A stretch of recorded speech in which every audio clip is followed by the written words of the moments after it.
For me, love was always attached to like some sort of idea of just like romance comedy, love, rom-com, serendipity, if you may, just serendipity. You're just gonna find love some way, somehow, somewhere along the trail, and it's like always the same, the same storylines. I mean, it's probably a little different, but for the most part, it's really similar with storylines. Oh, somebody was just minding their own business. They were in love one time, their heart is broken now, and they don't want love anymore. They want to focus on it. Maybe they're too focused on their job. Maybe they just focus on healing. Maybe they just don't want love because they don't believe in it anymore. And in some way, somehow, someone comes along the line. That person is a little bit of a jerk. They don't really get along. They're kind of clashing, but you can see they're kind of low key flirting with each other, even though they act like they don't really care like that.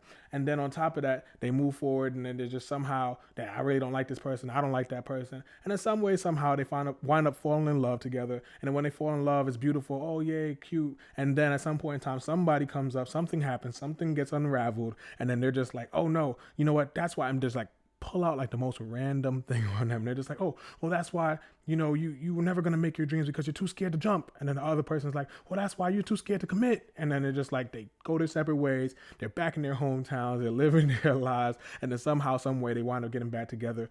Da da da da. Live happily ever after. The end. That was a mouthful, but you get the idea. You get the picture. That's what we've known. That's what love has looked like in the world. And for me, I'm gonna be honest with you. I did not, and I'm still learning, but I did not know love because that was my visual of love. That's the world's image of love, and that's how I picture love. And because of that, I grew a great infatuation for love. I loved love, for lack of a better term. And because I loved love so much, unfortunately, it became an idol.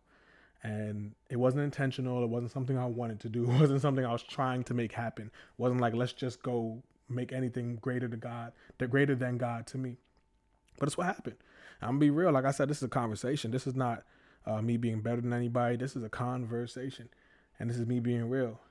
And because of that, I've made decisions based on just the idea of finding what the world says love is.